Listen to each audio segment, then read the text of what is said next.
Bonjour, on est le vendredi 2 avril 2021 avec un ciel bon qui a complètement changé par rapport aux journées précédentes qui étaient excellentes où les gens ont commencé à préparer leur jardin, chacun y mettant du sien pour embellir leur jardin qui est resté inutilisé pendant la longue période d'hiver qui a commencé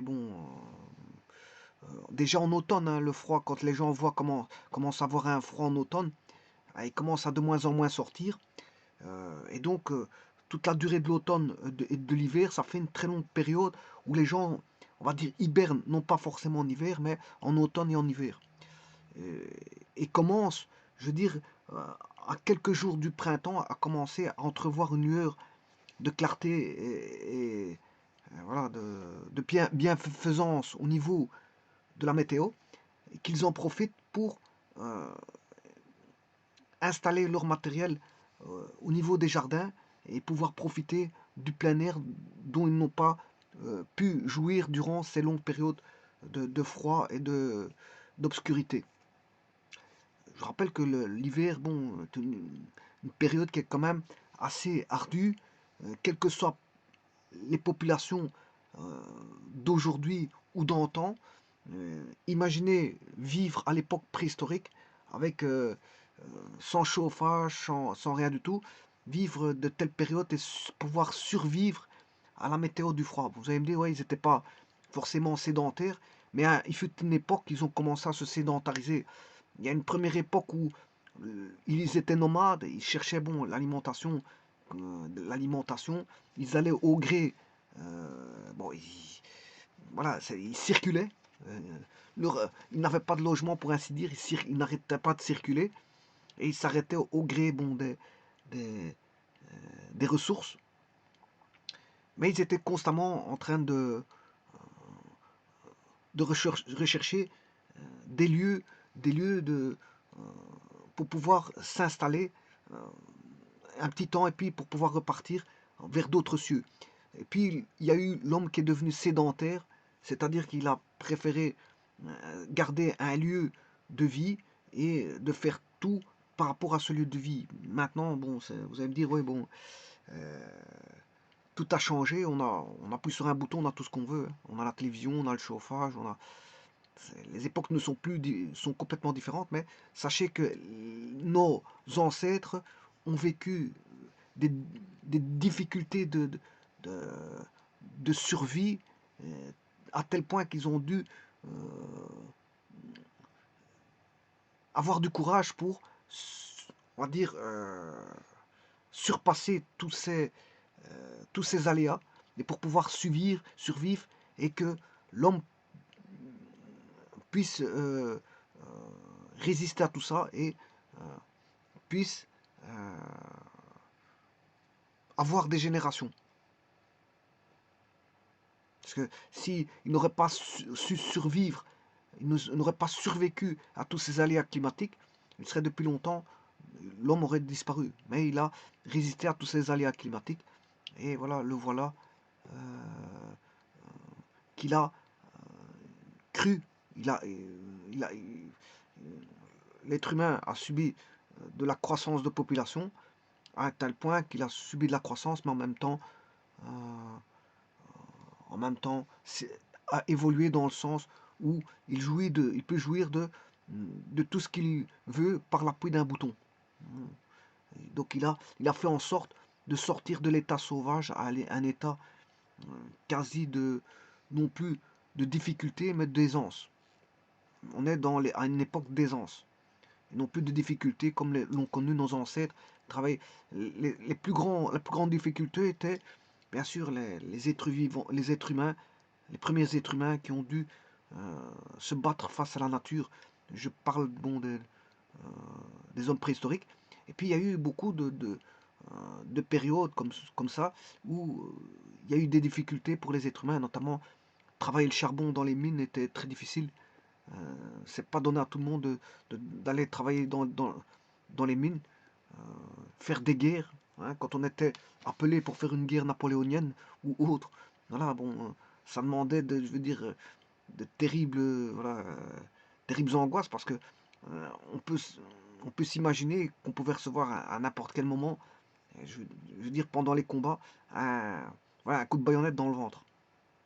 Et les coups de baïonnette étaient, je veux dire, faits de telle manière à sortir, je m'excuse de vous le dire, mais les boyaux du ventre. Donc la baïonnette était enfoncée et relevée, voilà, elle n'était pas qu'enfoncée, hein, croyez-moi. Donc ça, vivre ça, c'est incroyable. C'est incroyable. Donc nos ancêtres ont vécu tout ça. Ont vécu l'ardeur des combats, l'ardeur de la vie, l'ardeur, la difficulté climatique, la difficulté des voyages, parce que les premiers voyages n'étaient pas en avion, hein. Voilà, il fallait parcourir des longs voyages pour aller d'un point A à un point B. Toute la difficulté que nos ancêtres ont connue, ben, on se retrouve maintenant dans un monde d'aisance. Dans un monde d'aisance. Et donc, autant profiter d'être dans un monde d'aisance que de subir les affres que nos ancêtres ont subies avec des difficultés terribles de vie. Voilà, donc en fait, il y a cette fameuse période d'hiver, automne-hiver, qui, on va dire, est moins, est de beaucoup moins difficile à vivre que nos époques, que l'époque de nos ancêtres préhistoriques, ou voire moyenâgeuses. Ceci est une parenthèse, je vais la fermer. Et je vais voir la transformée de la place, encore une fois, mais pas de n'importe quelle fonction, parce que la transformée de la place, le gros de la transformée de la place a été vu, je vous le dis tout de suite. Le gros, maintenant que j'ai vu une vidéo qui a clarifié les choses, maintenant ça va être un peu plus aisé pour calculer les transformées de la place. Alors je vais revenir sur les fondamentaux. Qu'est-ce que j'ai calculé au départ? Eh bien c'est ceci. Je vous rappelle que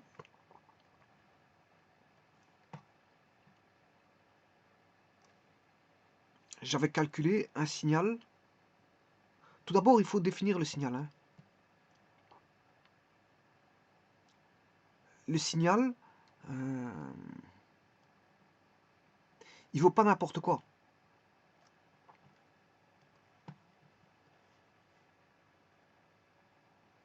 Il ne peut pas valoir n'importe quoi. Ça, c'est une chose.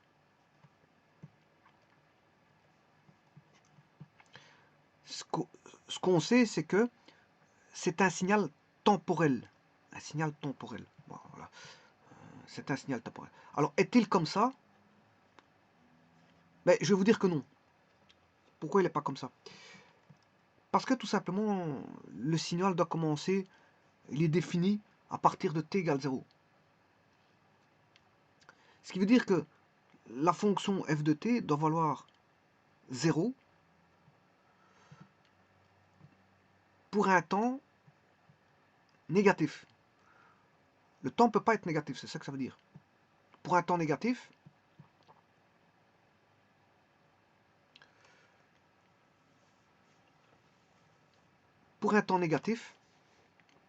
la fonction ne peut pas être nulle. Par contre, par après, on s'en fout ce qu'elle fait, hein. Elle peut faire n'importe quoi. Du moment que ça reste une fonction. Alors, on aura des maximums, on aura des minimums, des maximums locaux, des minimums locaux, on aura un maximum global et un minimum global.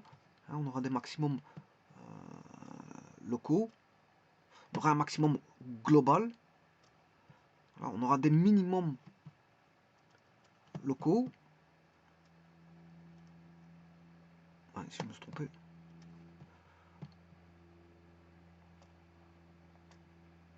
Et on aura un minimum global. On aura des racines, passage par 0. Il peut y avoir des racines, pas forcément, hein. Voilà, ici il y a des racines. On peut avoir des points d'inflexion, on peut avoir tout ce que vous voulez, tout ce qui concerne l'analyse mathématique. Peut-être, c'est une fonction, point. C'est une fonction mathématique.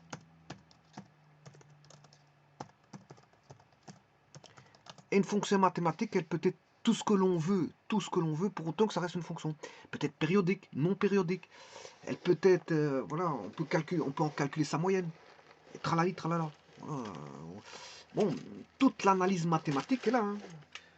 toute l'analyse. Bon, la fonction mathématique, derrière ce qui s'en cache, ben, c'est toute l'analyse. Toute l'analyse. Ce qui veut dire que celui qui veut manipuler ben, les fonctions de la place, ben, d'abord, avant tout, il faut une grande compétence des connaissances des fonctions. Alors, qu'est-ce que c'est que j'appelle les connaissances des fonctions? C'est beaucoup de choses. On n'arrive pas dans les... il ne faut pas plonger ici dans les transformés de la place si vous n'avez pas des compétences dans certaines choses. Il faut aller, les branches des compétences, il faut aller d'un niveau à l'autre. Il passe d'un niveau à l'autre. C'est-à-dire qu'ici, dans les transformés de la place, c'est pas n'importe quelle Laplace, c'est Simon de Laplace, parce qu'il y a eu plusieurs Laplace. Les Laplace, il y a la famille Laplace, il y en a beaucoup. Mais au 19e siècle, je crois. 19e siècle, transformé de Simon de Laplace.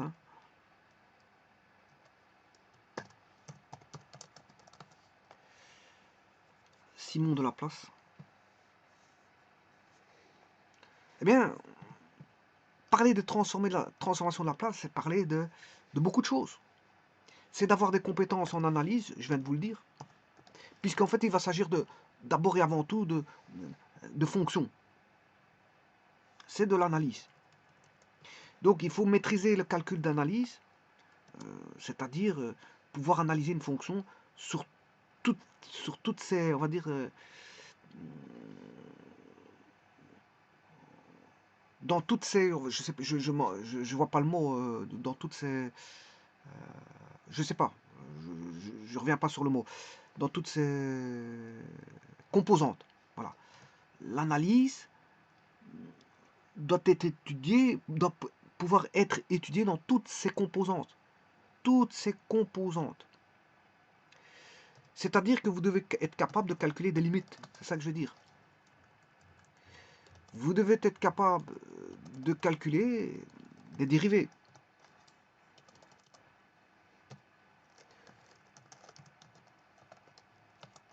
De calculer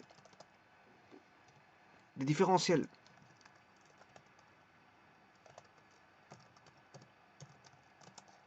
De savoir calculer des intégrales.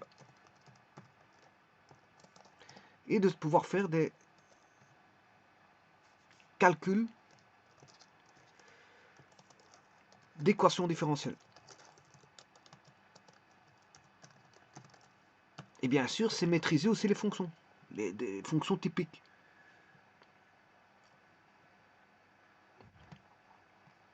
Alors dans les calculs différentiels, revient souvent une fonction typique, qui est l'exponentielle. L'exponentielle doit être maîtrisée, j'ai bien dit maîtrisée. Arriver dans une vidéo comme celle-ci sur les exponents, sur les transformés de Simon de Laplace, celui qui ne connaît pas l'exponentielle, c'est pas la peine qu'il vienne ici. Celui qui ne connaît pas les limites, c'est pas la peine qu'il vienne ici. Qui ne connaît pas les dérivés, ne vient pas ici. Différentiel. Voilà. Donc ce qui demande, ce qui veut dire que on n'essaye pas de savoir faire des transformations de Laplace alors qu'on ne maîtrise pas, je veux dire, les sujets de compétences pour lesquels Simon de Laplace va, on va dire, va tenir compte. Il va tenir compte de l'analyse. Il va tenir compte des limites, des dérivés, différentiels, de l'intégrale, calcul des équations différentielles. Et bien sûr, sans oublier quelque chose, bien sûr, le monde des nombres complexes. Parce qu'ici, on est en plein dans les complexes. On est dans les complexes. Et justement, c'est ça l'astuce de Simon de Laplace. Bon, qu'est-ce qu'il a fait? Mais il a changé d'espace. Alors pourquoi il a changé d'espace? Parce que justement, tout devient facile. Tout devient facile dans son espace. Alors je vous rappelle que c'est le 19e siècle. Donc n'allez pas entrevoir qu'il avait déjà une vue sur les systèmes. Il n'avait pas de vue sur les systèmes. Donc lui, il n'a fait qu'entrevoir la facilité de passage voilà, d'un monde à un autre. Il a remis tout ça dans le monde des complexes. Et il s'est rendu compte qu'en faisant ça, tout devenait facile. Tout devenait facile. Donc, la première des choses, c'est pourquoi a-t-il fait ça? Il a fait une transformation pour rendre les choses, c'est pas pour compliquer les choses, justement, c'est pour les simplifier. Bon, justement, il y a le mot complexe là. Eh bien, c'est pas pour complexifier, mais pour simplifier. Il va mettre tout dans un monde complexe pour justement simplifier. Il va simplifier. Donc il va changer d'espace.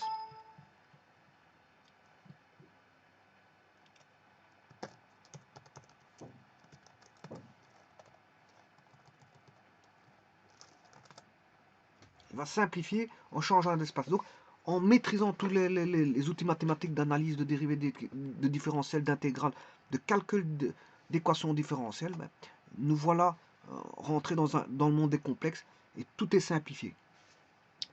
Et à partir de là, des années, bien sûr, vont suivre et on va avoir au niveau des sciences le développement des systèmes, l'étude des développements de systèmes. Alors on s'est rendu compte que les systèmes répondaient à des équations. Les systèmes répondaient à des équations.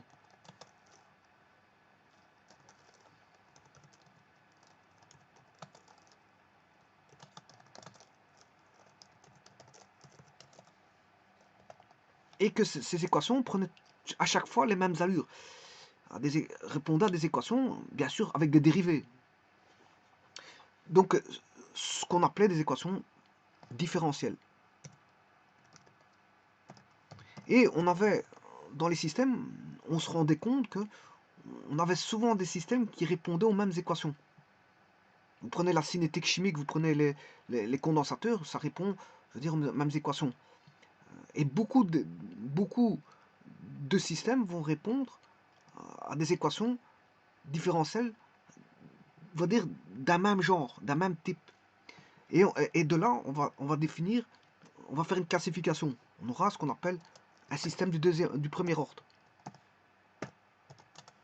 qui répond à une équation différentielle bien définie. Et puis, on se rend compte aussi que, toujours dans ces équations différentielles, qu'il y a des systèmes qui ne sont pas du premier ordre, mais qui répondent à un autre type d'allure d'équation différentielle.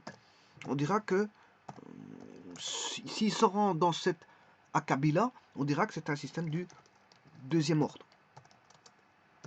Donc on commence à faire une structure en fonction des systèmes d'équations différentielles, dont des systèmes différents peuvent répondre à des équations différentielles, on va dire, de même type, de même configuration, de même formalisation. Donc à partir de là, bon, il y a encore les systèmes du troisième ordre, ce qu'on veut, hein, quatrième ordre, bon, il y a un système de tout ce qu'on veut. Mais en tout cas, la science répond beaucoup au système du premier ordre. On retrouve beaucoup de systèmes du premier et du deuxième ordre. Assez souvent, on retrouve des systèmes qui répondent à du premier ordre, notamment le condensateur. Hein.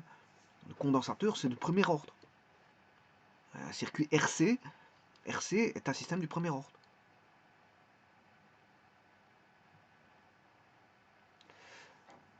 Donc, ce qui veut dire qu'il faut traiter les équations différentielles. Bon, les équations différentielles, c'est un petit peu lourd, Et justement, si c'est lourd, on va regarder s'il n'y a pas des outils de simplification pour les traiter. Et justement, on en revient à ça, aux transformés de Simon de Laplace qui peuvent nous aider. Ils peuvent nous aider grandement. Pourquoi?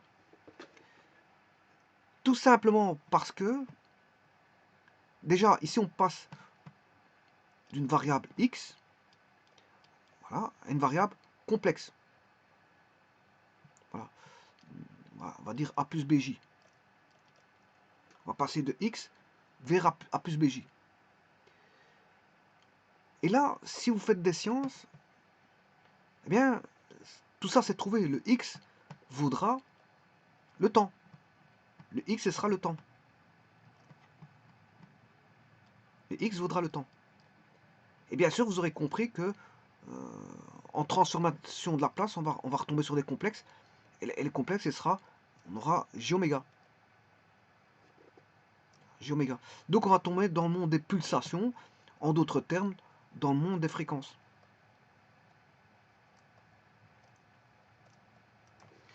Voilà, donc on a fait une transformation d'un espace temporel vers un espace dit fréquentiel, mais en fait c'est une pulsation. Hein.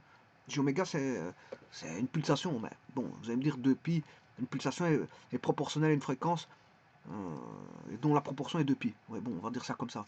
On va dire c'est le monde des fréquences. Ouais, pourquoi pas. Fréquence. Et donc là, on a la fonction f de t.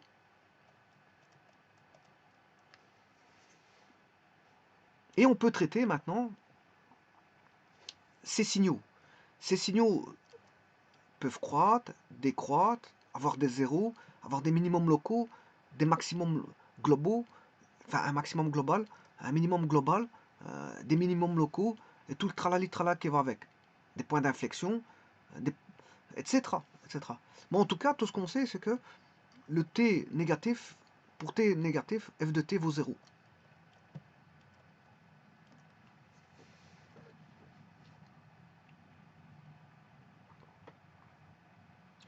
Alors, ce qui permet de faire quoi? Ce qui permet eh bien, de passer de la notion de temporel à notion fréquentielle. Comment? Eh bien, tout dépend de ce qu'on appelle la fonction de transfert. Comment va être la réponse? Elle va être, on a, si vous voulez, une formalisation mathématique qu'on appelle fonction de transfert. Alors, la fonction de transfert, c'est en Laplace. Hein. Mais en gros, c'est ça. Vous avez un système ici. Peu importe ce que c'est, hein, des ressorts, des condensateurs, des selfs, tout ce que vous voulez, il n'y a pas de problème. Bon, c'est un système. C'est un système mécanique, système électrique, système, tout ce que vous voulez. C'est un système. En tout cas, tout ce qu'on sait est que dans le système, on va rentrer une variable d'entrée. Et le système va répondre, il va répondre, hein, puisque le système a une définition, il est défini d'une certaine façon, par ses composants, par sa structure, etc., etc., qui va fournir une sortie, un signal de sortie. Donc quand je mets xe, en fait c'est mon f d'entrée, j'aurai une fonction d'entrée, et bien sûr en sortie j'aurai une fonction de sortie.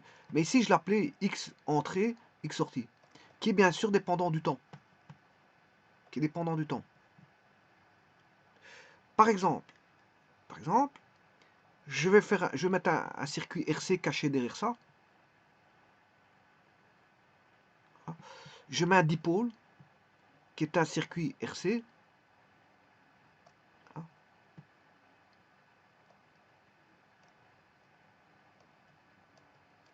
Là, il sera câblé à la masse. Et je vais mettre une alimentation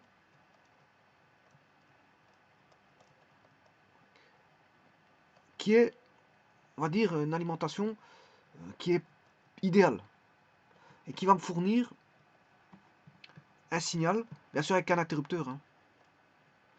Voilà. Et ça, je vais le câbler là.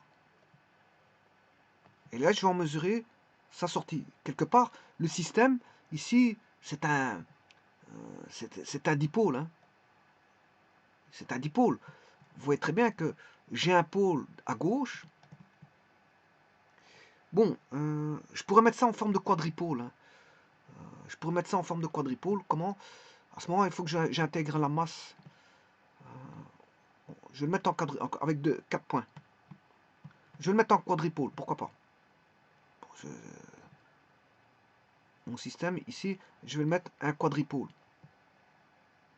Bon, je peux le mettre en dipolaire, un dipôle, mais ici, je vais le mettre en quadripôle. C'est-à-dire que si j'ai un quadripôle, à ce moment-là, j'aurai une, deux, voilà. J'aurai 2 entrées, 2 sorties. Mon système est un quadripôle.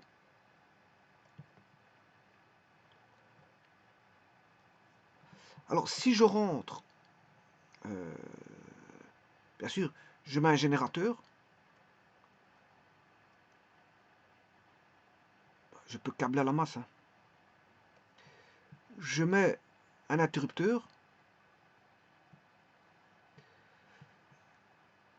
Et là, je vais mettre un oscilloscope. Je ferme l'interrupteur. La tension, j'ai un interrupteur idéal. Hein. C'est-à-dire que je vais avoir une montée, pour t égale 0, j'ai une montée infinie, ce qui est pas vrai. Hein. Bon, c'est pas possible ça. Généralement, on a toujours un temps de montée, ce qu'on appelle un time rise. Comme quand on ferme quelque chose, on a un temps de chute, ce qu'on appelle un time fall. Time rise, c'est le temps de montée. Le temps de montée, voilà, ça se mesure sur une pente. Le temps de descente sur une pente. Donc on a un temps de montée, un temps de descente. Alors, ce qui veut dire qu'ici, moi, j'ai un système, un générateur idéal. Hein, c'est ça que ça veut dire. J'ai un générateur idéal. Et ce générateur idéal va donner un signal qui est comme ceci. Eh bien, ça, c'est ce qu'on appelle l'échelon. Bien sûr, ici, j'ai 1. Si je mets 1 volt, j'ai l'échelon unité. Ça, c'est l'échelon, ce qu'on appelle l'échelon unité.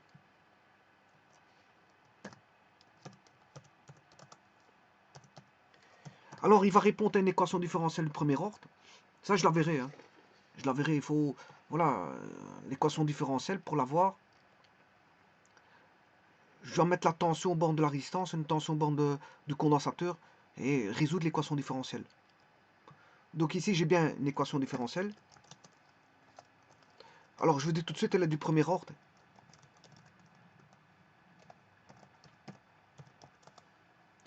Et là, bien sûr, on aura, à l'oscillo, le signal qu'on va en sortie. Le signal va n'être rien d'autre qu'une exponentielle croissante. Bien sûr, là, on a 1. La source, ça c'est la source. C'est le signal d'entrée qui est là, hein, en fonction bien sûr du temps. Hein, c'est en fonction du temps.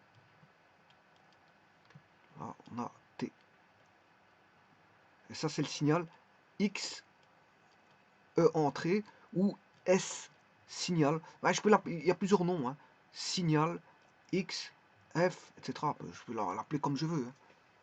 Mais si vous l'appelez S entrée, signal d'entrée, vous l'appelez ici signal de sortie. Hein. Si vous l'appelez XE, X entrée, vous l'appelez X sortie. Et si vous l'appelez F entrée, vous l'appelez F sortie. Et ils sont tous dépendants du temps. C'est tout dépendant du temps. Aussi bien là que là. Donc ici, on a une exponentielle croissante et, bon, qui va dépendre bien sûr d'une constante de temps, taux égale RC. Ça va dépendre de... On sait faire varier la courbe, ça vous le savez très bien. Avec mes vidéos que j'ai introduites sur les condensateurs. Bon, je ne reviens pas sur les condensateurs. Le but, c'est pas d'expliquer le condensateur ici. Hein. Voilà. Et là, on a toujours 1 par rapport à 1 volt. Alors, maintenant, vous allez me dire, ouais, mais l'échelon unité, il va donner une exponentielle. Hein. Une exponentielle croissante. Une exponentielle croissante. Alors, on se demande s'il n'y a pas moyen de calculer ça de manière très aisée, très facile, plutôt que de passer par des équations différentielles. Et effectivement, bien sûr que si. Justement, c'est en passant par, justement, la place. Donc, ici, l'équation différentielle, on dit que c'est une boîte noire. Je vais mettre une boîte noire. On dit que c'est une... Oui. Je sais pas pourquoi. Oui, il y a un trou. On dit que c'est une boîte noire. Donc, on s'en fout de ce qui se passe là-dedans.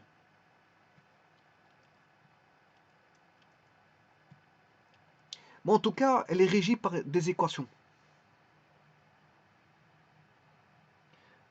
Voilà. Alors, on peut passer par les transformations de la place. Parce que justement, ça va nous aider par rapport aux équations.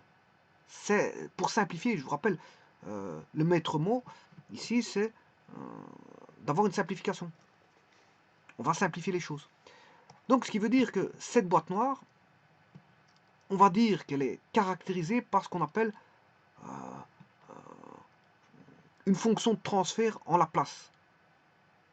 Cette boîte noire-là est régie par une fonction de transfert en Laplace. Il caractérise, il modélise, si vous voulez, il caractérise le système. Et comme il est en Laplace, cette fonction de transfert, je vais l'appeler par exemple W, mais en tout cas, c'est une variable en Laplace. C'est une variable en Laplace.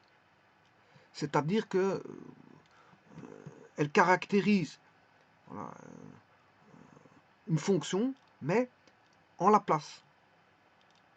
Et dès le moment où on connaît, parce que le but c'est de connaître le système, alors, oui, le but c'est de connaître la fonction de transfert. Hein. Le but c'est de connaître comment, on va dire, le système répond. Le système, de quoi est-il constitué, quelle est sa fonction de transfert, pour qu'il réponde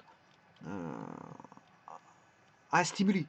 Et le stimuli ici, bon, bien sûr, vous allez me dire, oui, j'ai mis XE ouais, en temporel, mais là j'ai une fonction de transfert, je suis obligé de traiter en fonction de la place. Hein. Donc je suis obligé de remettre celui-là en fonction de transfert. Je m'excuse, en Laplace, je m'excuse. Hein. Le signal d'entrée, je le mets en signal de Laplace. La fonction de transfert, elle est là. C'est comment est modélisé le système au niveau de la fonction, en fonction de la fonction de Laplace. Et bien sûr, vous aurez une réponse sur la sortie. La sortie, c'est le signal X, S de T. Et vous allez avoir, bien sûr, tout sera mis en Laplace. On n'est plus en fonction temporelle, mais en fonction de la place. Donc le signal de sortie sera aussi en Laplace. Alors comment? Mais si vous connaissez le modèle, l'entrée vous le connaissez, vous maîtrisez. Hein. Ce qu'on ne connaît pas, c'est la sortie. Il va répondre en fonction du système.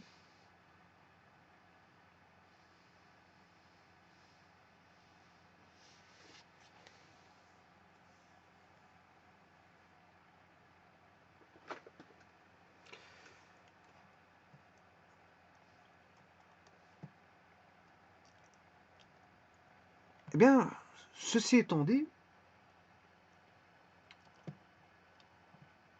le système est décrit par une fonction de transfert en Laplace, c'est-à-dire qu'on connaît comment comment va répondre le système grâce à sa fonction de transfert. Si on ne connaît pas la fonction de transfert, on ne sait pas comment le système va réagir. Ben donc la première des choses, c'est de connaître la fonction de transfert. Et puis on pourra dire, oui, ben, le signal il vaudra ceci. Donc là, je suis en temporel, XE. Bon, ça ne m'intéresse pas de passer par les équations différentielles pour connaître la sortie. Ben, je peux le faire, hein, je peux rester en équation différentielle, mais alors vous bannissez les Laplace. Hein. Vous bannissez tout ce qui est Laplace. Si vous voulez rester en équation différentielle, il n'y a pas de problème. Hein. Faites tout en équation différentielle. Hein. Vous allez avoir quand même la sortie. Hein. La sortie, vous la connaisserez en fonction de comment répond le système au niveau de l'équation différentielle. Si vous avez l'équation différentielle, il n'y a pas de problème, vous allez trouver la sortie. Connaissant l'entrée. L'entrée est connue. Ce qui est du maîtrisable, c'est l'entrée. Hein. Vous savez ce que vous rentrez. Mais vous ne savez pas ce que vous sortez. La sortie va dépendre du système. Le système va répondre en fonction d'une certaine réponse. Ouais, s'il est premier ordre, vous allez avoir une sortie en fonction qui sera dépendante du premier ordre. Vous avez une réponse du premier ordre. Si le système est du second ordre, vous aurez une réponse du second ordre. Et on connaîtra la sortie en fonction de l'entrée. Mais maintenant, si vous voulez travailler en Laplace, vous êtes le bienvenu pour travailler en Laplace. Là, à ce moment-là, tout va se faciliter. Vous allez le voir. Bon, soit vous aimez bien les calculs différentiels et vous restez dans les calculs différentiels, soit vous aimez bien de travailler en Laplace parce que vous y trouvez dans les Laplace une forme de simplification, eh bien, vous travaillez en Laplace, il n'y a pas de problème. Vous avez toujours deux méthodes qui vont donner de toute façon le résultat. Hein. Le résultat, vous allez quand même le trouver.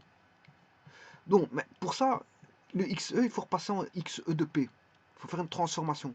Vous êtes obligé de faire une transformation en Laplace. Obligé. Alors, les XE, c'est ce qu'on appelle le fondamental. Oui, normalement, c'est le fondamental.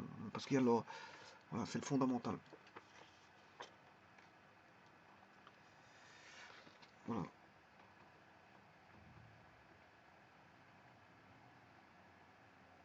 Enfin, je sais plus comment ce qu'on appelle parce qu'il y a le... C'est le... Je sais plus comment ce qu'on appelle. Euh, L'original, je crois. Je crois que on l'appelle l'original. Pas le fondamental. C'est l'original. Parce que c'est l'origine, hein, XE c'est l'origine, c'est la base, c'est le temporel. Hein. La base c'est le temporel. Donc voilà. De toute façon, si je me trompe, je peux corriger par après. Hein. Donc c'est pas un problème ça. Donc normalement, le XE c'est l'original. Mais il faut le transformer en Laplace. Si vous voulez travailler en Laplace, bien sûr, il n'y a pas besoin de le transformer en Laplace si vous ne voulez pas travailler en Laplace. Maintenant, encore faut-il connaître comment va réagir la fonction de Laplace du système. Là, il faut connaître la fonction de transfert. La fonction de transfert, je vais l'appeler W de P. Et là, vous pourrez trouver le X sorti en Laplace, puisqu'il suffit de faire tout simplement XE fois W, et tous les deux étant en Laplace. Il suffit juste de faire la multiplication entre les deux, et vous aurez le signal de sortie. Pour autant, vous connaissez la fonction de transfert du système. Donc tout va se dérouler à la place et tout va se simplifier. Ce qui veut dire que si XE est un échelon,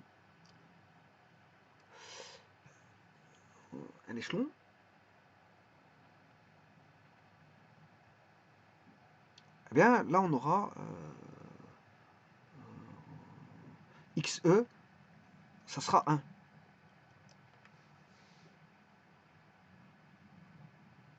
On aura 1.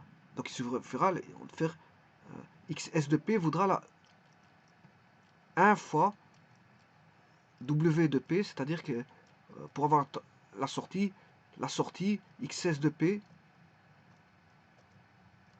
va dépendre tout simplement de la fonction de transfert. XS de P sera égal à WP. Connaissant WP, j'ai XS de P. Voilà, donc vous allez voir que c'est fort utilisé dans les systèmes. Pour tout ce qui est système, automatisé, système de régulation. Alors je rappelle qu'une régulation, pourquoi y a-t-il une régulation? C'est parce que si la température elle était constante dans une pièce,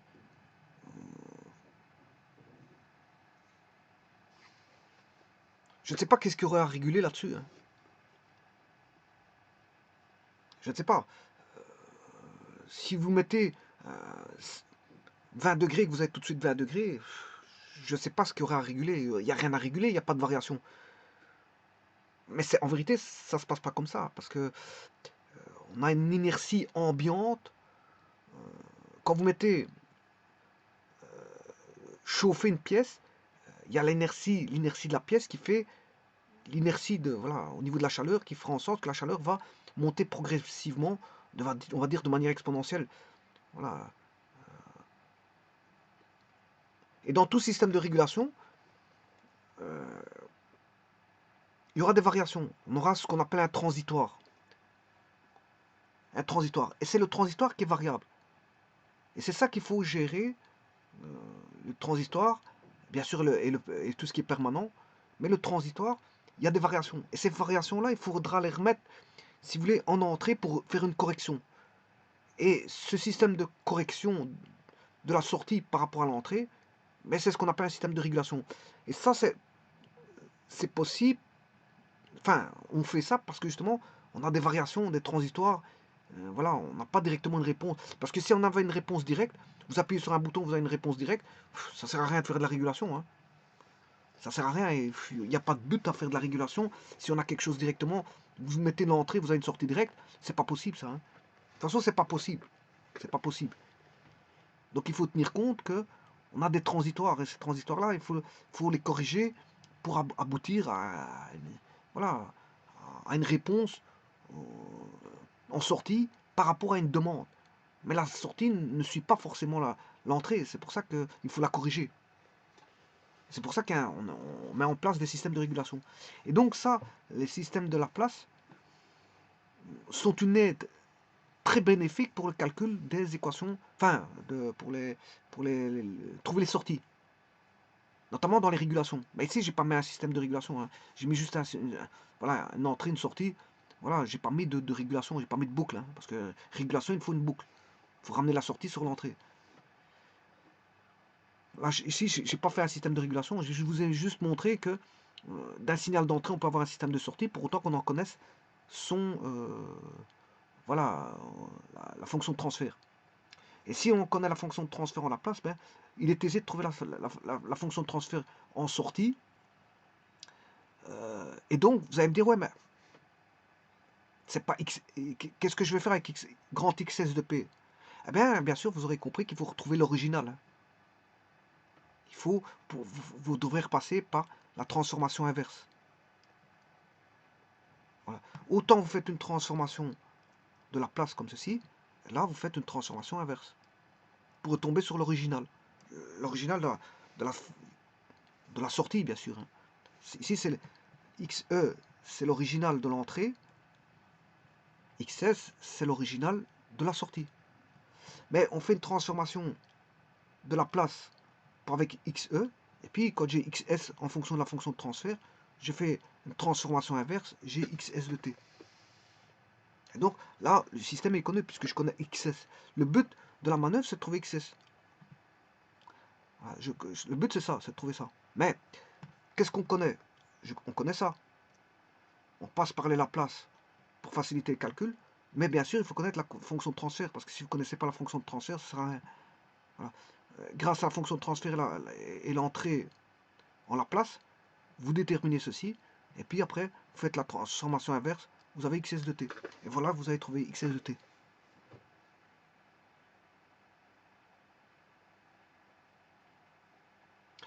Voilà, ça c'est en gros comment ça se passe. Comment ça se passe. Alors maintenant, ce que je vais faire, c'est vous rappeler quelques petites notions que j'avais vues auparavant. C'est que j'étais en plein dans la définition de la transformation de Laplace, mais je n'avais pas terminé. Donc la transformation de Laplace, on passe, si vous voulez, du milieu temporel au milieu des pulsations, si vous voulez, du fréquentiel, au niveau des complexes. Et ce que j'avais fait, j'avais calculé donc la transformation de Laplace, c'était le calcul d'une intégrale quand t tend vers 0, une tendance vers infini. C'est une intégrale non bornée, ou impropre, si vous voulez, une intégrale non bornée. Voilà. Ici, il n'y a pas de borne. Hein. L'infini, il n'y a pas de borne. Hein. Au temps 0, il y a une borne. L'infini, il n'y a pas de borne. Et ça, c'est dans le domaine. Hein. Je l'avais calculé dans le domaine. Donc, j'avais pris f de t, bien sûr. C'était la fonction unité. Hein, fois. Donc, le 1, c'est quoi? C'est la fonction unité. C'est l'échelon. C'est l'échelon unité. C'est l'échelon unité.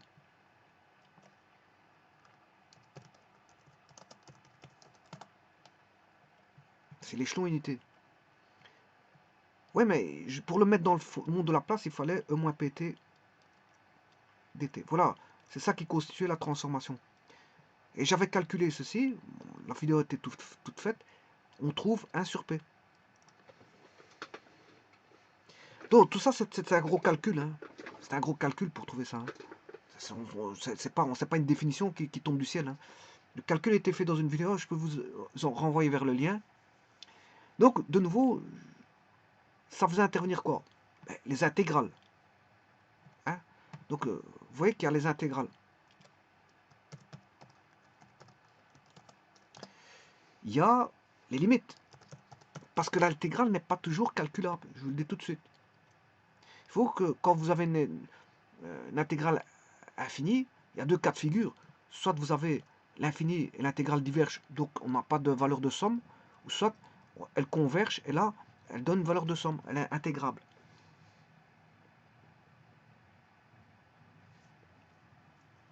Donc il faut connaître les limites et savoir si elle est convergente ou divergente. L'intégrale, s'il est intégrable, si la fonction est intégrable, si on sait calculer l'intégrale au travers de la limite, parce que ça revient à un calcul d'intégrale et de limite. Alors, aussi, on retombe dans le monde des complexes. E moins pt, ben, voilà, nous voici dans le monde des complexes.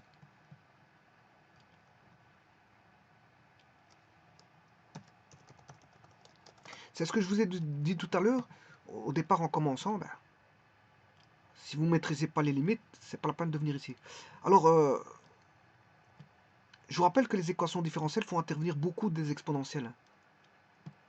Notamment, si je prends le système du premier ordre, ben, le système du premier ordre, chercher des charges à condensateur, c'est des équations différentielles bon, qui vont être résolues sur base. Les solutions seront des exponentielles. Hein. Seront des exponentielles. Donc les exponentielles dans les équations différentielles, elles sont omniprésentes. Hein. Elles sont omniprésentes. D'où le fameux E ici. C'est pas pour rien que ce E là, il n'est pas présent pour rien. Hein. Ben, ça, c'est Laplace qui a trouvé cette astuce-là.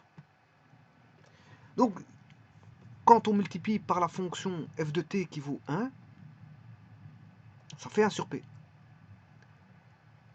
Donc ici, c'est presque une définition de la transformation. On y est presque à la définition de la transformation parce qu'il manque des petites choses pour définir concrètement ce que c'est que la transformation, transformer de la place. Il manque des petites choses. Alors, à partir de là, ça c'est ce qu'on appelle la base. On a une base. Simon de Laplace fixe une base. Et à partir de cette base-là, ben, si on sait calculer pour 1, on sait calculer pour n'importe quelle fonction.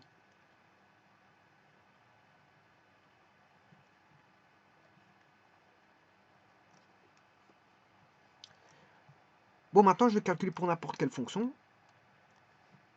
Je n'ai pas encore toute la définition exacte hein, de la transformée de la place, mais on a en grosse partie, les jalons sont vraiment posés pour avoir la définition. Bon, donc on a la base. Donc maintenant, si on a la base, pour 1, ben je vais calculer pour une fonction quelconque. Attention que pour t négatif, f de t vaut 0. Hein. Rappelez-vous de ça. Voilà. Et puis on a ici f de t. Ce qui veut dire que là, t doit tendre vers 0. Il faut calculer f de t E moins pt. N'oubliez pas pour l'envoyer vers le monde des complexes, vers le monde des fréquences. E moins pt. Et bien sûr, ne pas oublier votre dt. Parce qu'en fait, c'est une intégrale par rapport à la variable t. Hein. C'est une intégrale par rapport à la variable t. Donc, on part de... C'est un outil pour, qui est utilisé pour, si vous voulez, quand on a des équations différentielles, pour simplifier les choses au niveau du monde de Laplace, on envoie vers le monde de Laplace. Et donc, on a une fonction temporelle et on va faire une transformation vers un passage vers le monde des pulsations, voire des fréquences. Enfin, des pulsations et donc des fréquences. Donc, et là, en écrivant ceci, j'ai ce qu'on appelle la transformation de la place.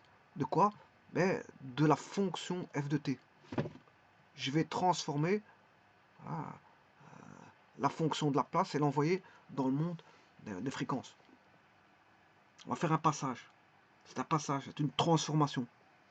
Donc, on a une fonction temporelle, et ici, on va se retrouver avec une fonction, bien sûr, en Laplace, dont la variable est p. C'est plus t, mais p. Vous voyez que la transformation, on a changé de variable. Hein. Je suis passé de t à p. Hein. J'ai plus la fonction f de t, mais f de p. C'est plus une fonction temporelle, c'est une autre fonction. C'est une transformation vers une autre fonction, mais de variable autre, puisque c'est une transformation. Et donc, attention que l'intégrale doit être intégrable.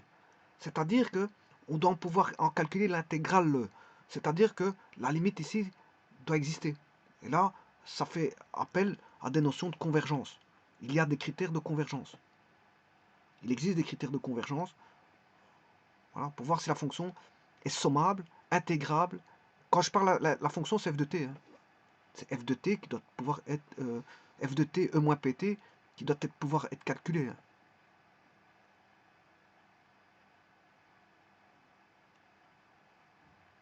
Alors, je vous aurais compris que si f de t égale 1, c'est un cas particulier. Hein. C'est vous allez retomber sur la base.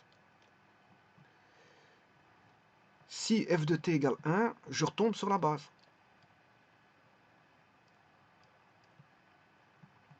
À ce moment-là, il suffit de remplacer f de t par 1. Et là, f de p est connu. Hein. Pour 1, si je mets 1, f de p est connu.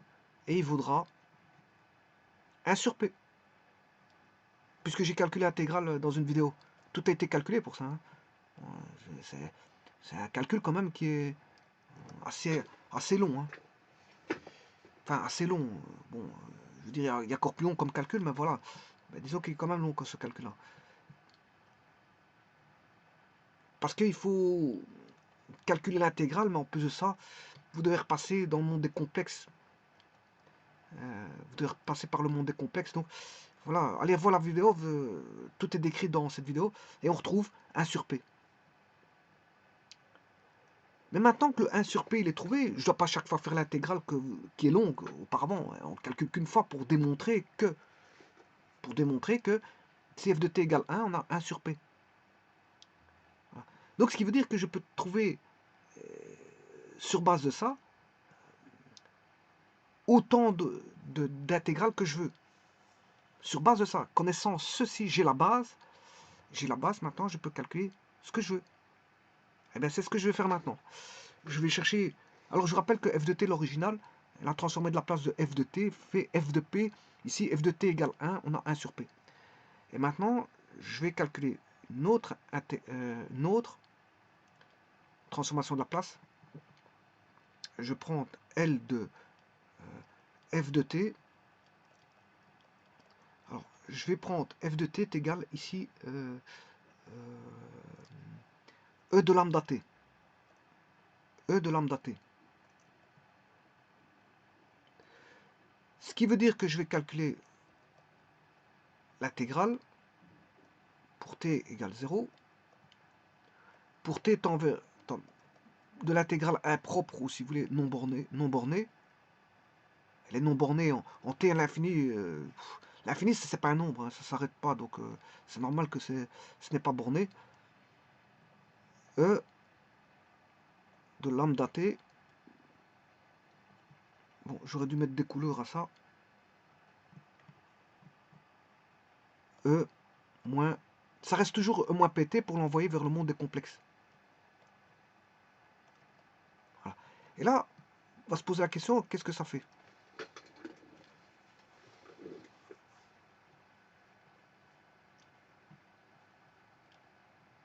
Qu'est-ce que ça fait, ceci? Alors, lambda, c'est un nombre. Hein. C'est un nombre. Ça veut dire quoi? Quel nombre? On s'en fout. On s'en fout de ce nombre-là. Qu'il appartienne à R ou qu'il appartienne à C, on s'en fout. On s'en fout. Qu'il appartienne à R ou à C, on s'en fout. R, ça veut dire qu'il peut être négatif. Hein. On peut avoir une exponentielle décroissante. On peut avoir une exponentielle croissante. Maintenant, si lambda vaut 0, c'est un cas particulier. On aura E de 0, ça fait 1. Et on va retomber sur ça. Si lambda vaut 0, on aura 1 sur P.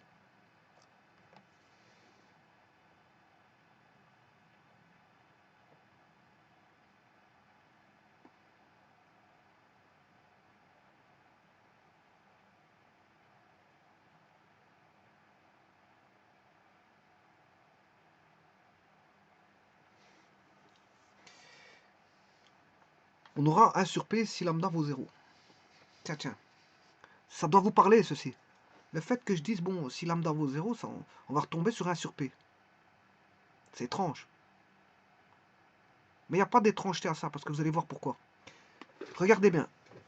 Je vais commencer mes calculs. Donc,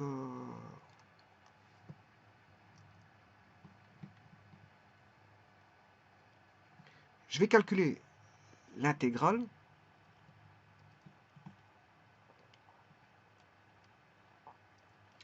pour t égale 0, t tendant vers l'infini. Donc, la fonction, c'est une exponentielle qui est... Pourquoi je prends l'exponentielle ici? Parce que on le retrouve beaucoup dans les équations différentielles. Hein. C'est pour ça. C'est pour ça que je commence par l'exponentielle de lambda t. Bon, on retrouve beaucoup dans les exponentielles des exponentielles positives. Enfin, lambda positif, lambda négatif. Bon, c'est pour ça. C'est juste pour ça. Alors c'est pour ça que je calcule par rapport à ça. Donc f de t ici vaut e de lambda t, si vous voulez. Bien sûr, e de moins pt. Et bien sûr, ne pas oublier le dt.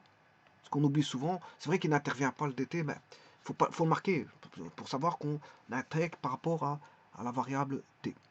Alors ici, tout devient simple. Ça va devenir simple parce que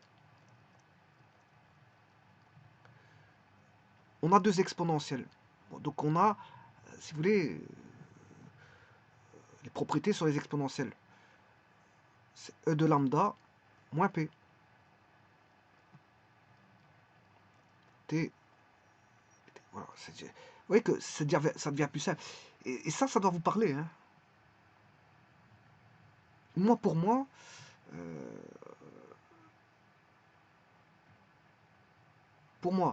la réponse, comme si on a l'intégrale de 0 à l'infini de e moins pt, on sait bien que c'est 1 sur p. À mon avis, celui-là, il ressemble. Hein. Il ressemble. Donc, pour avoir ceci, il faut le moins p. Donc, je vais mettre le moins p devant. Moins p. Moins p plus lambda. Je vais mettre en bleu. Moins p plus lambda. Donc ici, je vais mettre moins p moins lambda.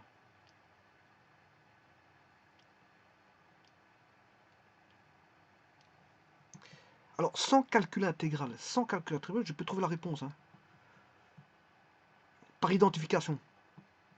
Vous aurez compris que ça, c'est 1 sur p moins lambda. Juste par identification. Vous voyez comme c'est simple. Hein. J'ai trouvé la transformation de la place de lambda t juste par identification. Sans calcul intégral.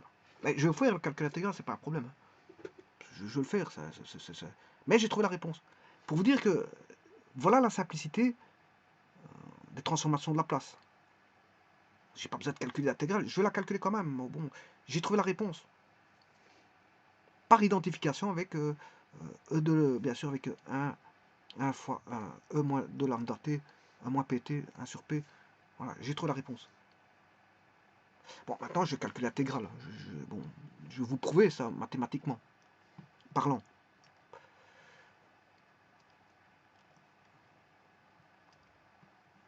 Donc, je vais calculer l'intégrale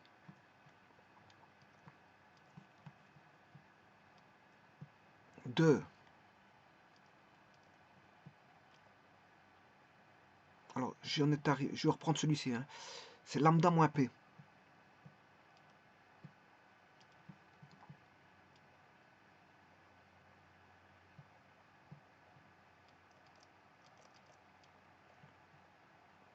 T tendant vers l'infini.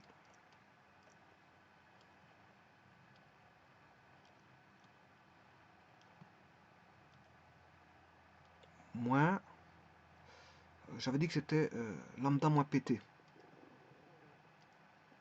Lambda moins pt. Je reprends celui-là là-bas au-dessus.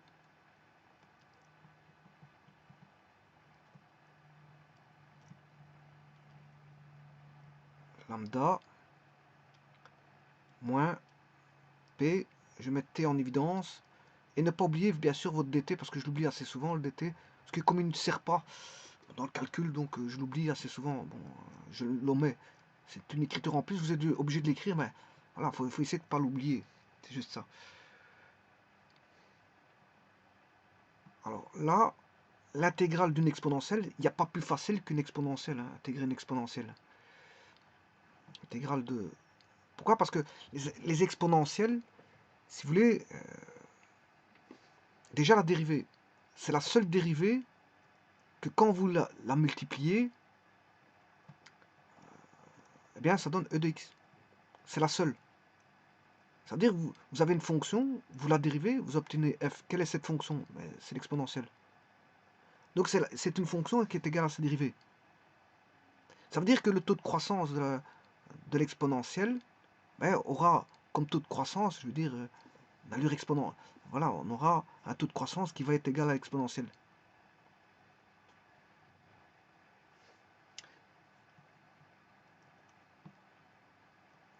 Donc si la dérivée est aussi simple, l'intégrale est aussi simple.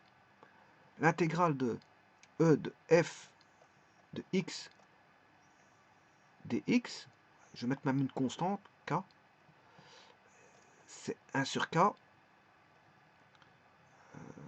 e de kf de x. Oui, ici je vais mettre une constante parce que j'ai pas de... ouais, c'est une... Ça, c'est lambda moins p. Lambda moins p, c'est une constante. Hein. Je vais pas mettre... de toute façon, ici, je me suis trompé. C'est k. Kx. Voilà, la fonction, c'est k fois x. Il n'y a pas de fonction ici. Sinon, il faudrait faire une fonction. C'est pas ça ce que c'est un peu moins facile si vous avez f de x. Si c'est kx, c'est ça que je veux dire. Je me suis trompé.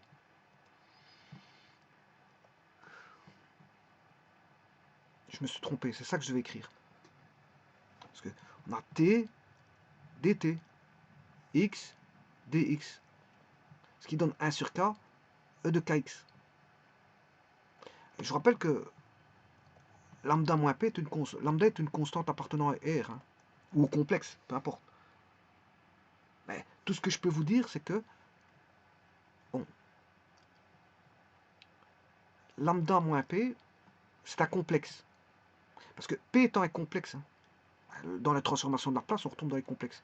Ce qui veut dire que lambda moins p, c'est a plus bj. Pourquoi? Parce que p vaut alpha plus bêta j.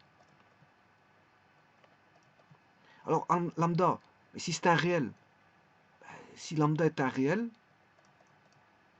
voilà, vous faites à ce moment-là alpha plus lambda, ça, vous retombez sur A. A. Vous retombez sur A. Et voilà. Et le B vaudra bêta. Le B vaudra bêta.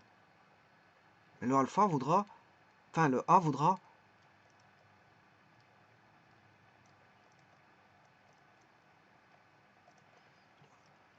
Le A vaudra alpha plus lambda. Si lambda est un réel. Si lambda est un réel. On aura alpha plus bêta. A vaudra alpha plus bêta. Donc la partie réelle, c'est A si vous voulez. Mais, si on a le cas de figure où lambda est un complexe,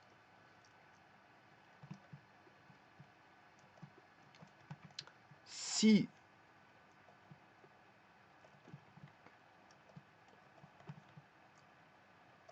lambda appartient à C,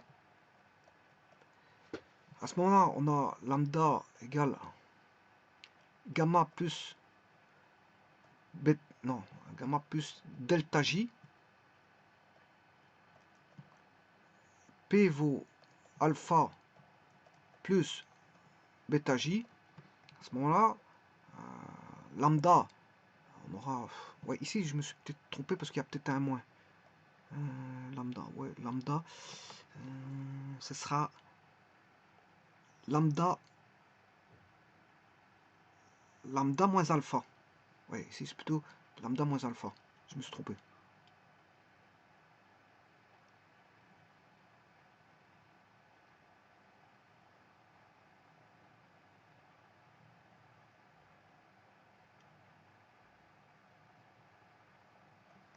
C'est lambda moins alpha. Lambda moins alpha. Et le B voudra bêta. Ça ne changera pas. Il n'y a que la partie réelle qui va changer. Si lambda est un réel. Si lambda est un complexe, vous allez avoir lambda moins P qui voudra A plus BJ. Là, vous aurez compris que le lambda, c'est gamma. Là, le A, il voudra gamma moins alpha plus... Et le B, là, il voudra gamma delta moins bêta. Voilà. Ça va, il y a juste ça. Le A vaudra ça. Et le B voudra ça si lambda est un complexe. Bon, mais ça ne change rien. Ça, c'est pas, le calcul, ça va rien changer.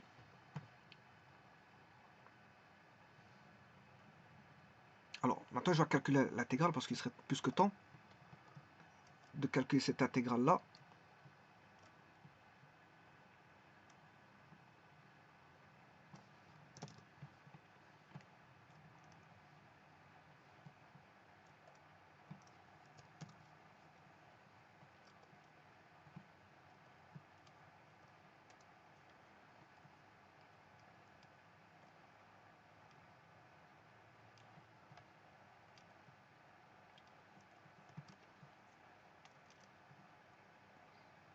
Alors, pour calculer cette intégrale-là,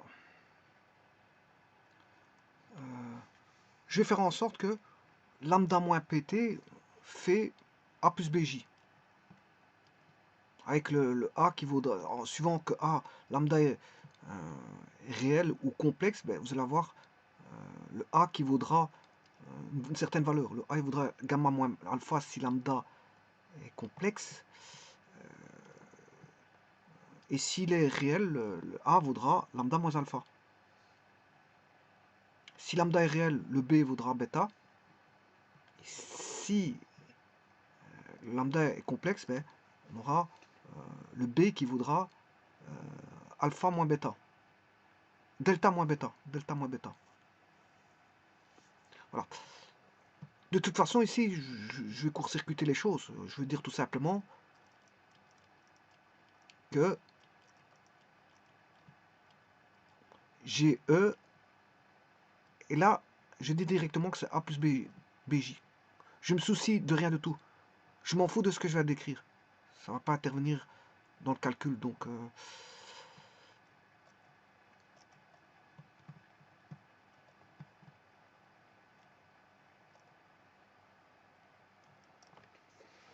ça n'intervient pas dans le calcul, donc voilà.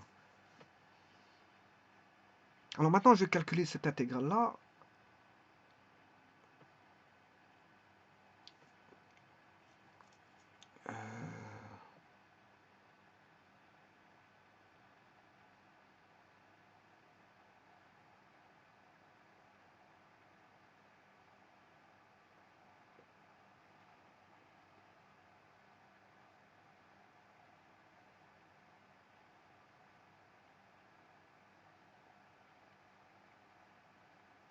Bon, comment faire ça?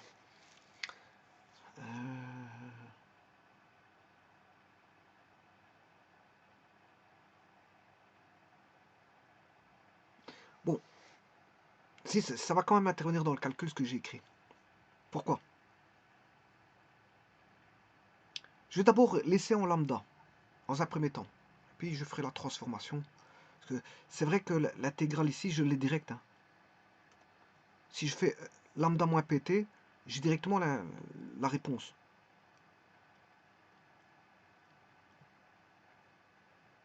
C'est une double écriture, donc c'est pas la peine que j'écrive ceci. L'intégrale ici, elle est facile. Je vous l'ai dit ce qu'elle valait. Elle vaut 1 sur lambda moins p, qui est la constante, et l'autre, il ne bougera pas. C'est E moins, enfin, E moins lambda moins p.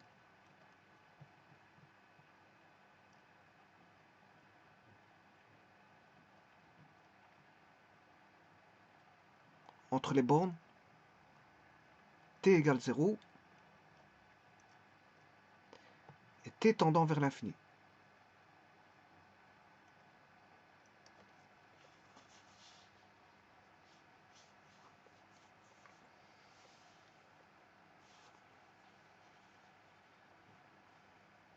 Donc ça, c'est une constante. Hein. Ça, c'est une constante. D'où ça vient, ceci? Ben, c'est l'intégrale de E de kx dx. Ben, je vous ai dit que c'était 1 sur k E kx.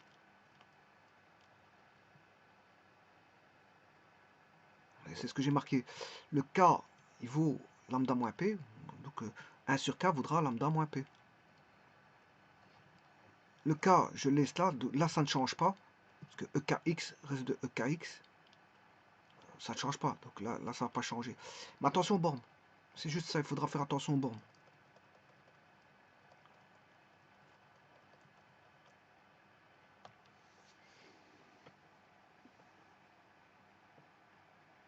Alors, je vous ai dit que je vais remplacer le lambda moins p par a plus bj. Peu importe si lambda est complexe et peu importe si lambda est réel. En tout cas, je vais remplacer par lambda moins p par a plus bj, que lambda soit réel ou complexe. Qu'il soit complexe, je vais remplacer par a plus bj. Lambda, je vais remplacer, si lambda est complexe, il voudra quand même, lambda moins p voudra quand même a plus bj, en prenant les précautions de savoir que bon, le A c'est gamma moins alpha et le B voudra delta moins bêta. Mais en tout cas, lambda moins P c'est A plus BJ. Idem ici, si le lambda était complexe, réel ici, il est réel, peu importe, je m'en fous, parce que je dis que il vaut A plus BJ. Dans les deux cas de figure, il vaut A plus BJ. Dans les deux cas de figure, il vaut A plus BJ.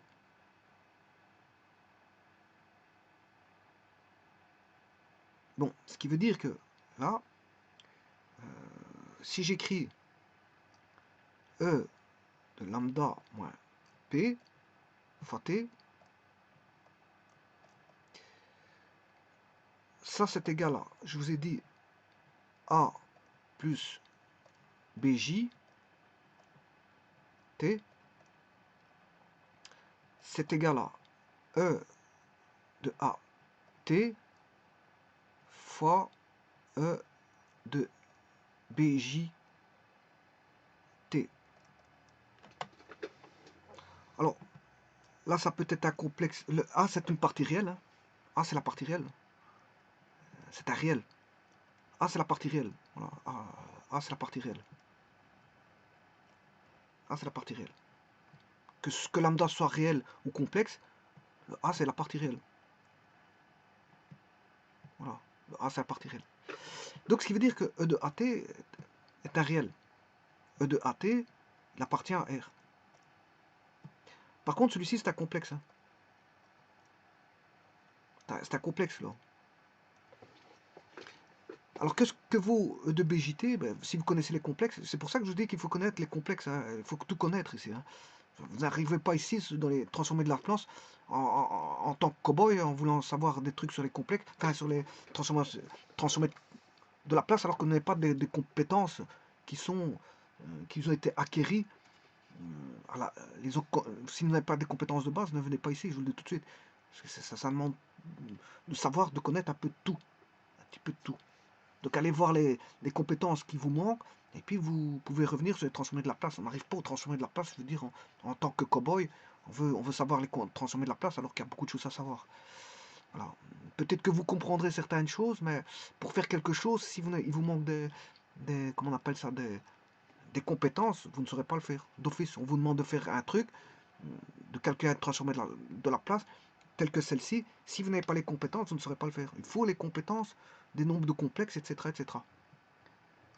Et maintenant, si je prends les nombres complexes, E de B, J, T, mais c'est rien d'autre que E de, si je prends phi, je prends EJ, ceci, par analogie avec les nombres complexes, EJ phi, c'est plutôt EJ phi. EJ phi, c'est cosinus phi plus J sinus phi. Donc E de BJT, c'est cosinus BT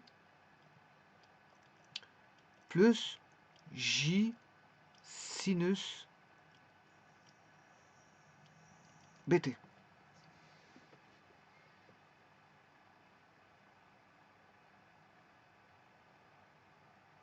Voilà.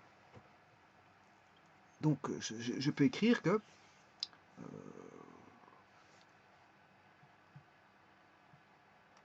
je vais chercher ce qu'il faut. Là, je vais déjà écrire la limite. Je vais déjà écrire la limite de ceci.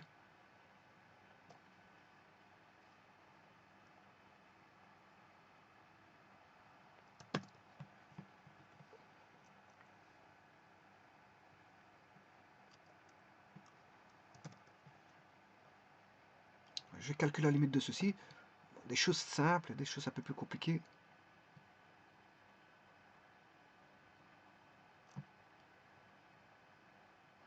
Voilà. Donc, ce qui va importer ici, c'est la limite quand tu es envers l'infini. C'est ça qui... Parce que 0, quand t vaut 0, ben je vais le remplacer tout de suite. On aura 1 sur lambda p, il est en dehors du calcul de limite. C'est pas ça qui va poser problème. Lambda moins p. Et là, je vais calculer la limite quand t tend vers l'infini de E de lambda moins p t. Et pour t égale 0, c'est E de lambda moins p t valant 0. Or, 0 fois quelque chose, ça fait 0. Et E de 0, ça fait 1. E de 0, ça fait 1.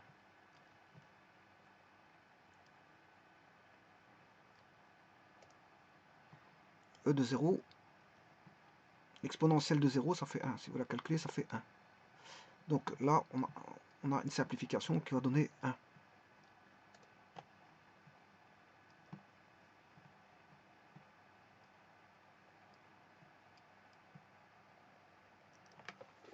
Bon, il ne reste plus qu'à calculer cette limite là-bas, la limite de quand t tend vers l'infini de E moins pt. Bon, 1 lambda, la constante qui est en dehors ne dépend pas du temps. Hein. Donc la limite, j'ai pas calculé la limite sur 1 sur lambda p.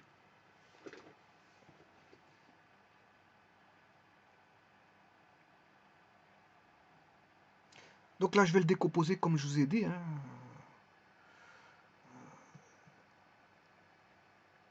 Je vais faire la décomposition.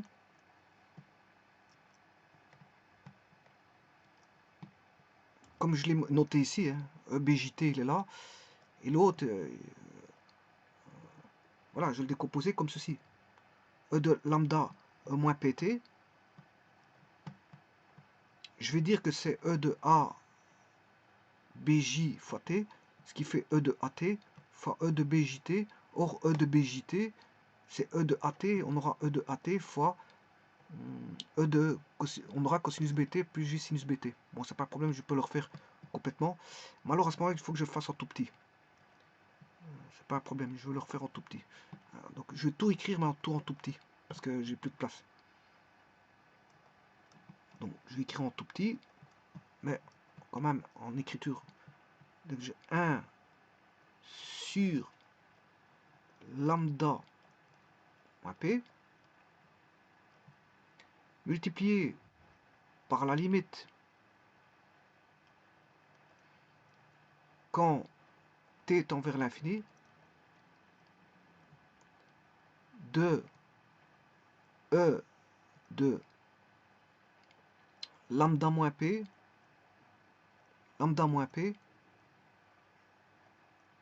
t, et n'oublie pas le moins 1 que j'ai calculé déjà la limite, hein, moins 1, ça c'est égal à 1 sur lambda moins p limite. Bon, je vais l'écrire, je vais, pour éviter d'écrire des surécritures qui se ressemblent, je vais directement traiter celui-là. Je vais vous marquer celui-là. Voilà. Donc là, il va donner E moins, on va dire, E de A T. Pourquoi? Parce que je vous ai dit que lambda, il va donner E de A plus BJ. Non. A plus BJ. Lambda moins P, c'est un complexe. A plus BJ. T. Ça, je ne traite que celui-là. Hein. Pour éviter de chaque fois recopier limite de t tend vers l'infini avec un sur un lambda moins p. Bon, je vais abréger ceci. Or, ceci, c'est aussi E de A t. Alors, je vous ai dit que ça, c'est un réel. Hein. E de B J T. Donc, on aura E de A T cosinus B BT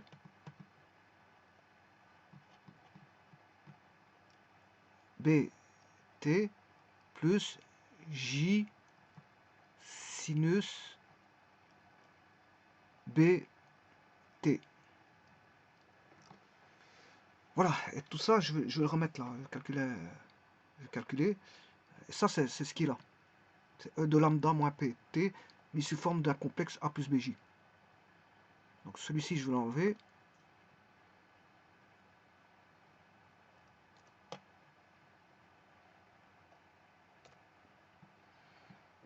Et là, bien sûr, je vais mettre là,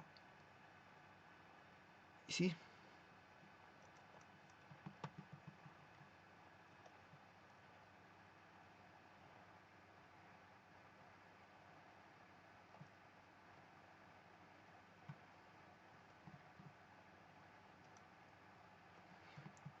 Et je vais faire des recopies pour aller plus vite.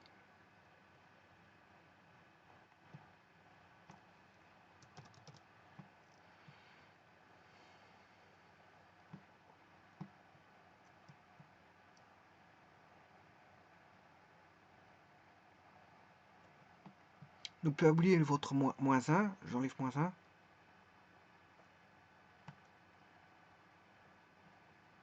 Voilà. Et voilà, il faut calculer quand t tend vers l'infini. Bon, maintenant, je peux mettre une grande barre, remettre le 1 sur P en bas, lambda moins P, je m'excuse pas, je mets là, et je calcule cette limite. Alors, il faut que la limite existe, hein, c'est surtout ça. Il faut on doit avoir la convergence de la limite pour que la t, bien sûr, pour que ce soit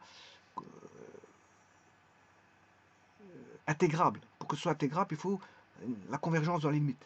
Donc, il faut se dire quand est-ce que la limite existe. Enfin, oui, à quelles conditions la limite peut exister. Sinon, l'intégrale, on ne sait pas la calculer. La transformée de Laplace n'existera pas à ce moment-là. Eh bien, ici, bien sûr, il y a une condition sur A.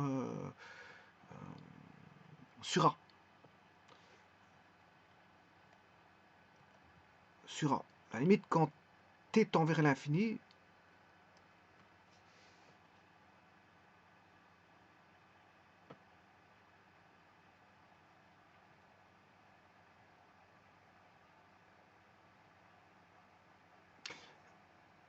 la convergence de la limite n'a lieu que si vous voulez si A est strictement négatif. Parce que on tend... Pourquoi? Je vais vous dire pourquoi. Parce que ici, on n'oublie pas qu'on tend vers t plus l'infini. Hein. Plus l'infini. Alors, si vous avez t qui tend vers l'infini,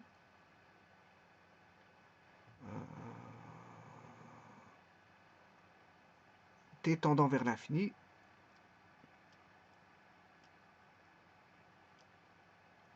si vous faites tendre vers l'infini, ben ça fait l'infini. Là, vous aurez divergence.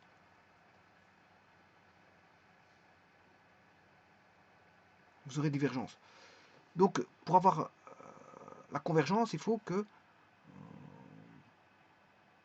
A doit être négatif.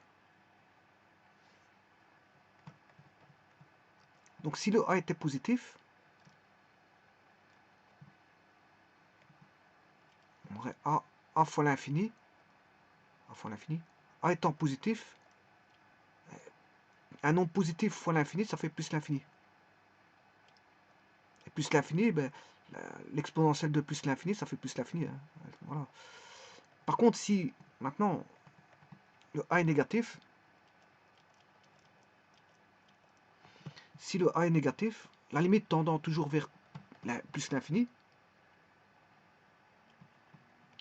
l'infini c'est plus l'infini, mais comme on a un nombre négatif ici, là il va tendre vers 0. Parce qu'on aura, il va tendre vers, t va tendre vers moins l'infini. Parce que une constante négative fois plus l'infini, ça fait moins l'infini. Et moins l'infini, là, il va tendre vers 0, et là, ça converge. D'un côté, ça diverge. Si je prends A positif, il va diverger. Si je prends un A négatif, il va converger. Il va converger. Donc, il faut une condition sur A. A doit être négatif. Ouais, rappelez-vous ce que c'est que le A. Le A, c'est A plus BJ. C'est la partie réelle. Voilà. Je vous rappelle ce que c'est que le A. Donc, pour avoir une condition de convergence, là, je vais marquer en grand. Condition de convergence.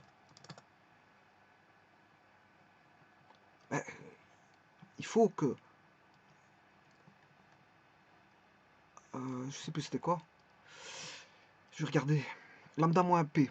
Lambda moins P.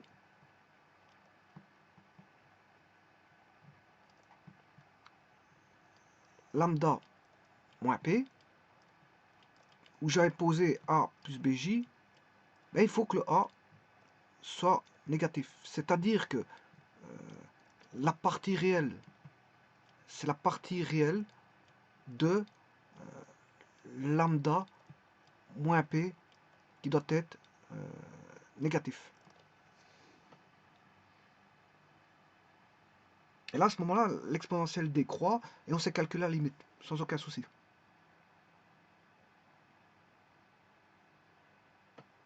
Voilà. Mais si elle tend vers 0, qu'est-ce qui se passe? Ça va simplifier mes calculs hein, de cette limite. Cette limite-là va être simple à calculer.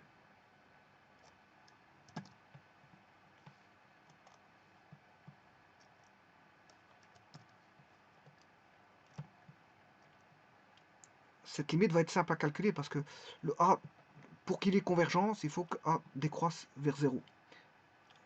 Donc ça veut dire que là,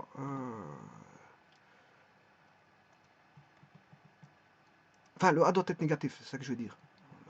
Le A doit être négatif. Et si le A est négatif, mais la limite quand tu tend vers l'infini de ceci, ça fait 0. Il va tendre vers 0.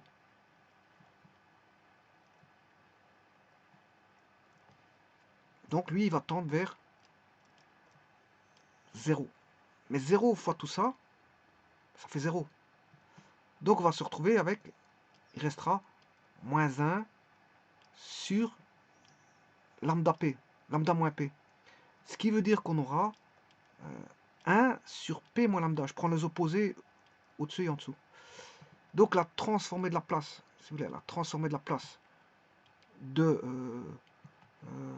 j'avais pris E lambda moins P, T, lambda moins P, oui, lambda moins P, c'est ce que j'ai pris, voilà, mais c'est 1 est égal à 1 P moins lambda, et c'est ce que j'avais marqué tout à l'heure, hein. Bon, je l'ai trouvé tout de suite sans, on va dire sans, voilà, sans passer par le calcul, je l'ai trouvé tout de suite. Voilà, ça c'était 1 sur P. Par comparaison, voilà, ma comparaison était faite ici. Donc, je vous avais dit que je pouvais trouver, ça allait faire, voilà, 1 sur P moins lambda. Par comparaison, hein. En 2 lignes, c'était trouvé. Tout le calcul que j'ai fait, en 2 lignes, bon, je l'avais trouvé. Et c'est tout à fait normal, hein. C'est tout à fait normal, hein. Parce que, voilà, par comparaison, si on sait bien que 1 moins PT, ça fait 1 sur P, 1 moins P, j'essaie de, par identification, voilà, c'est juste, on va dire, un décalage, hein. 1 moins PT par rapport à moins P moins lambda T, c'est un décalage, hein. Juste un décalage. Donc, vous avez vu que sans calcul intégral, on peut trouver la réponse. Bon, maintenant, ce qui veut dire que ce que j'ai à décrire,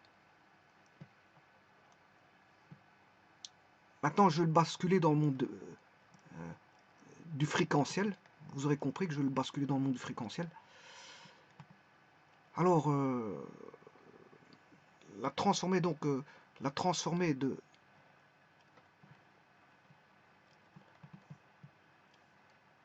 la place de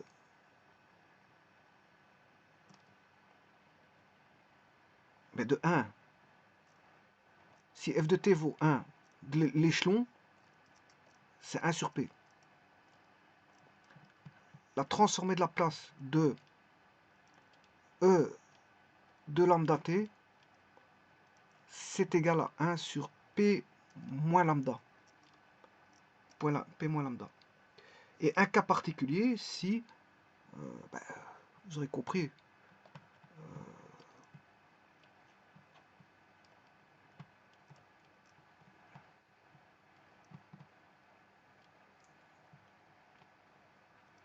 L de E.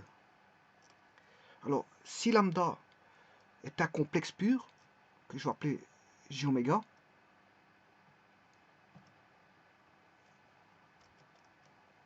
je vous ai dit que lambda peut appartenir à R, ou il peut pas appartenir à C, hein.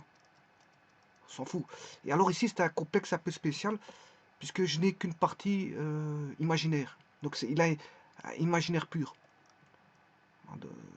C'est un imaginaire pur. C'est un imaginaire pur. Donc c'est E de J oméga T, ce sera 1 sur P moins J oméga T. J oméga T, non, c'est 1 sur J oméga.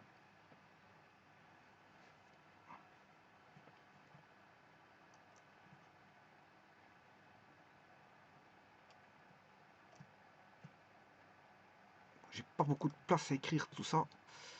Bon, je vais reculer.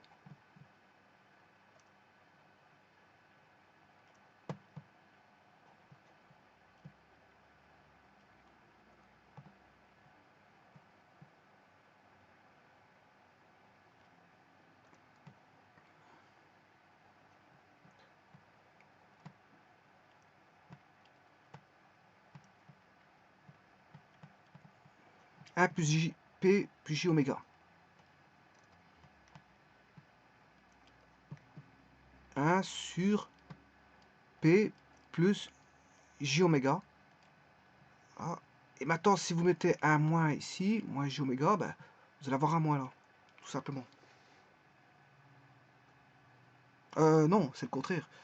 Parce que là, j'ai moins. Quand j'ai plus, il donne moins. Quand j'ai plus, il donne moins. Donc, quand il met... Moi, je vais le faire alors. Hein, parce que bon. Quand j'ai un plus... Quand j'ai un plus, il donne moins. Mais quand on a un moins, il donnera plus.